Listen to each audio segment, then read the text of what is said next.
Welcome back to my weekly rants. We talk about what's hot, what's not, and everything in between. It's your girl Dominica. Thank you so much for joining me. Welcome back to my channel. Make sure you like, share, subscribe, leave me some comments, and we got a lot to talk about tonight. I wanted to talk about this while it was fresh on my mind. I had the privilege of watching Respect Friday night with my brothers, the story of Aretha Franklin. And I just want to say, you guys, I have so much to unpack after watching this movie. Look at all my notes. Spoiler alert, I want to say right now, if you have not watched the movie, I'm going to, in order for me to unpack everything I want to unpack, I'm going to have to spoil some things. So click off now if you have not watched it or you do not want anything to be spoiled, because I'm going to go into depth about what I saw when I watched the film and what I got out of it. First, I want to say I love the arts. I love movies. I am so happy that the movie theaters are back open because I am a straight movie buff. I love the arts, all kinds, and going to the movies and watching film is one of my favorite things to do. So with that said, let's get right into the video. So I must admit, before watching this video, there were certain things about Aretha Franklin and her life that I did not know. I learned new things about her after watching this movie.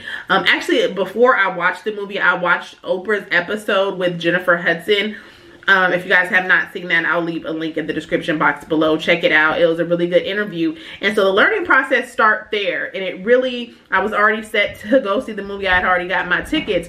But after watching the interview, the wheels in my brain really got to turning. And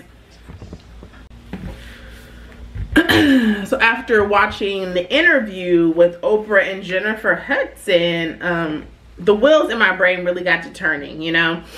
And I want to say this. I learned a lot. I learned a lot. And I want to say that I thoroughly enjoyed the movie. It's about 2.5 hours. And it touched on so many things that I think are relevant. There are so many things that I could relate to in this story. From being a woman, specifically being a Black woman. And let's get right into it. So I want to talk about the mental health aspect, and I'm jumping right into that because as I watched the film, Aretha dealt with so many things throughout her life from a very, very, very young age, and seeing all she went through, a lot of trauma. There was things throughout her life that followed her and haunted her. And it was described by her father and herself as the demon, you know. And a lot of us now have to realize how blessed we are to be in this day and age of 2021 where mental health is being celebrated, because a lot of our parents and their parents and their parents before them didn't have that luxury. You know, they went through things, and after they went through them, that was it. They were just expected to keep going on. And I know this on a personal level because I saw, you know, my grandmother and my mother and her mother before that. That's how they were raised. They didn't talk about things. They weren't going to therapy after suffering great losses and going through trauma, you know, to be quite frank. And so we see this in the movie. Aretha at a very young age, they show that someone sexually molested her. We don't really know who. And then I didn't know she had her first child at the age of 12. And so I'm just gonna sit that right there with you for a minute. 12 years old was the first time that she had a child.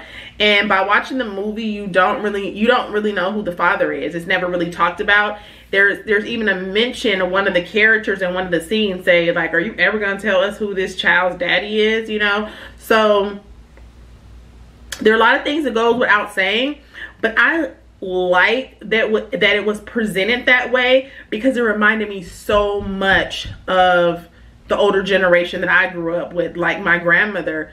There were things that she experienced and she went through and that she did, and there was no explanation for it. And it's very accurate to their generation.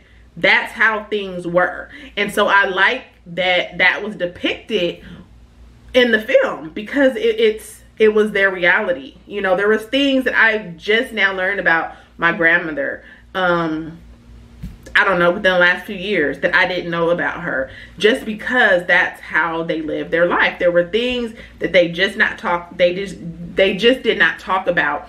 They carried to their grave, and they went on like business as usual. Now, of course, we know that that's not healthy, right? And we see this in the film. We see Aretha go through struggling with alcohol and all kinds of things to numb her pain, because she's been through so much. So we see that there's molestation. We see that she's having children at the age of 12. It's not really discussed or talked about why. And then there's the whole secret around who the father is, right? And you don't know if it's the person that molested her or not. But then we find out she has 2 children by the time she's 14. So what's going on? The character that plays her father is played by Forrest Whitaker, and he is very controlling. And there's a very strong control and hold he has over her until she kind of breaks away from him later in age. But it makes the mind wonder. You know, me and my brother saw the movie together, and my brother was like, well, I hope that there was not anything sexual going on between her and her father. But again, the movie leaves you to not know. And again, that was so common with that generation. Specifically, I could speak for myself personally as an African-American woman, and coming from African-American lineage, that was very, very common in our culture for things very traumatic and just horrible things to go on within our families, and no one would talk about it. So that was very accurate. And yeah, I want to talk a little bit about the performance.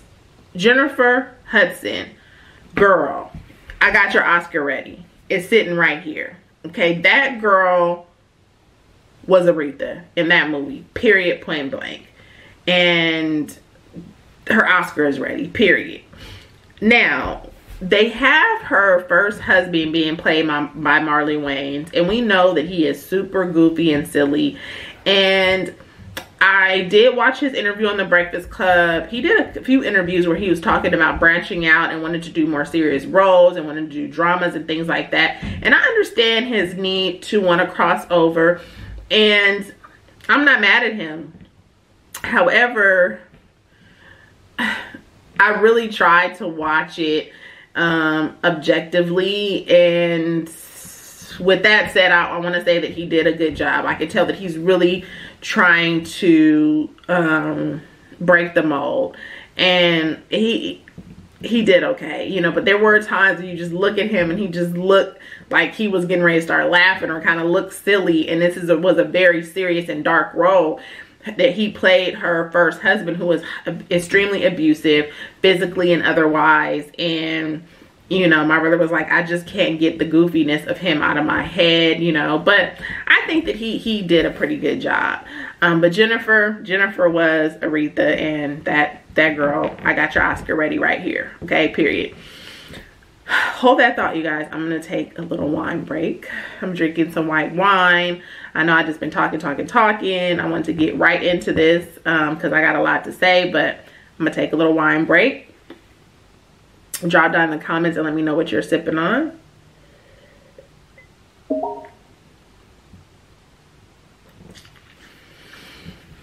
I also want to go back to the trauma that Aretha suffered. Her mom died as well, and her mom died when she was about 10, and we don't know why. That's not discussed. I want to say this: after I watched the movie, I went and I googled these things because I'm like, I wanted to know why. I wanted to fill in the blanks. I wanted to know what Google said. Now, Google said her mom died of a heart attack.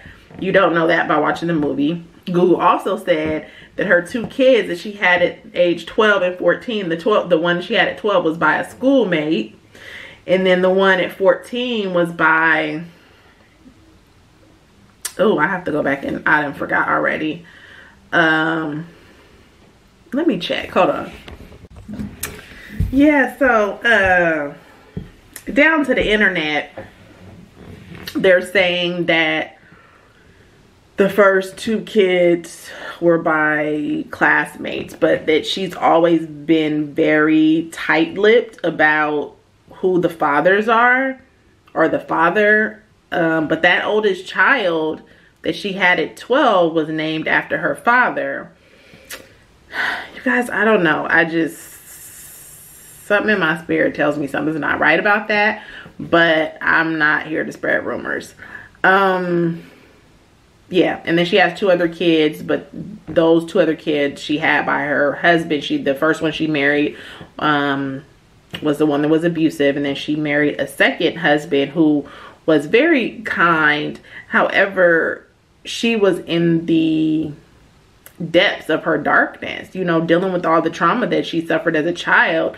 She started drinking a lot, and the husband that she was with was, you know, trying to be there for her and help her through it, but you know, it got kind of hard. I don't know, it didn't really state, I can't remember if they divorced or not. It didn't really go too much into that, but yeah, I don't know about those children she had at that younger age, and I don't even know what to say about that.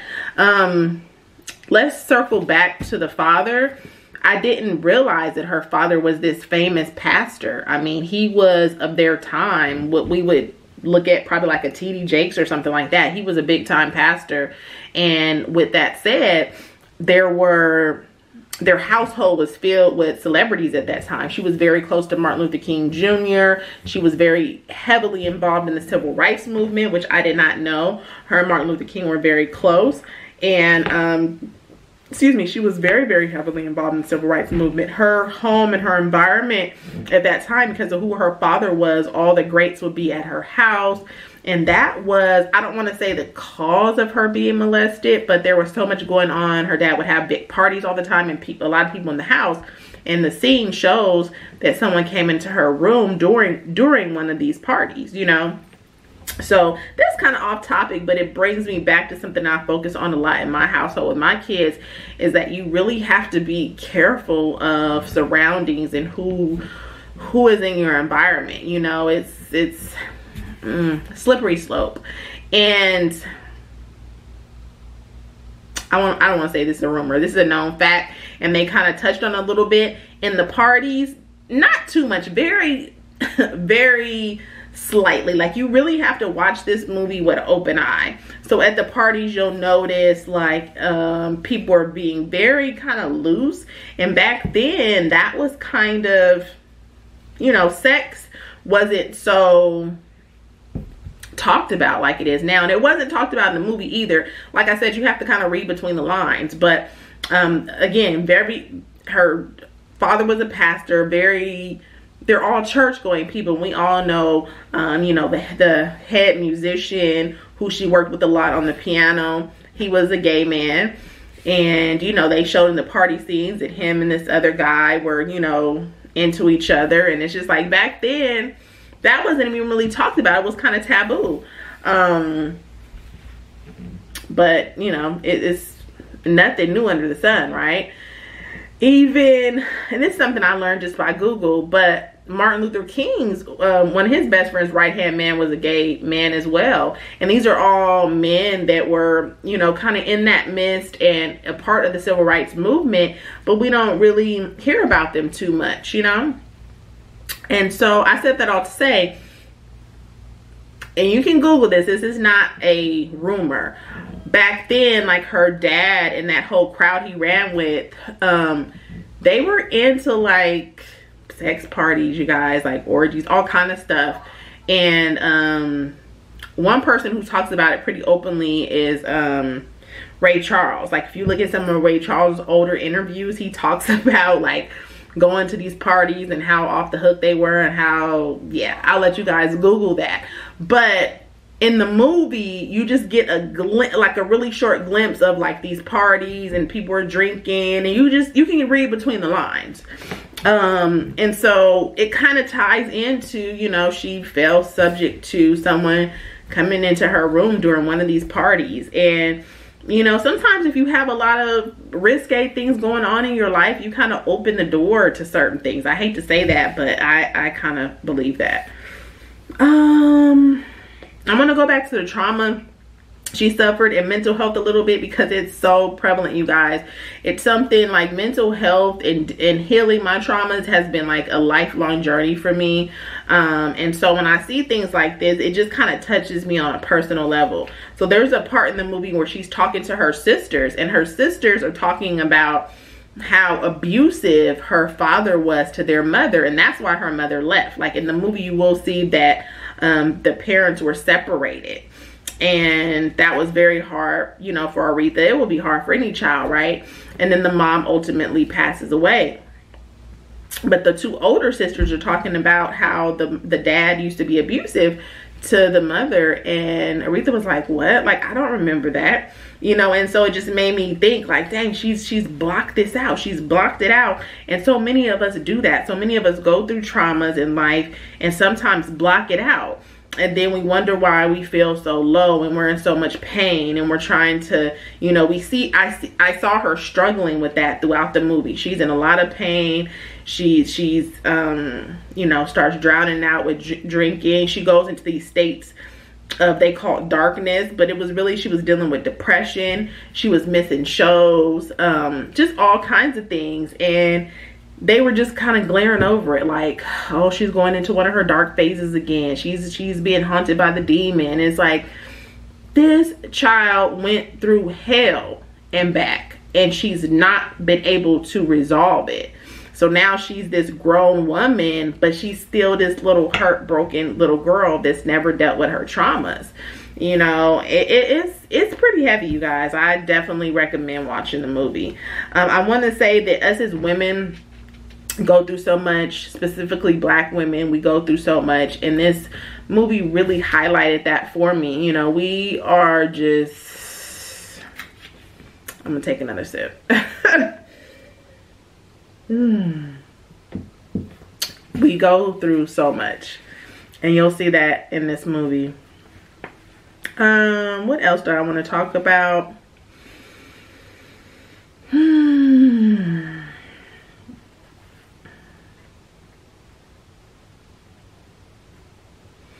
I think I covered it all, you guys. That was kind of probably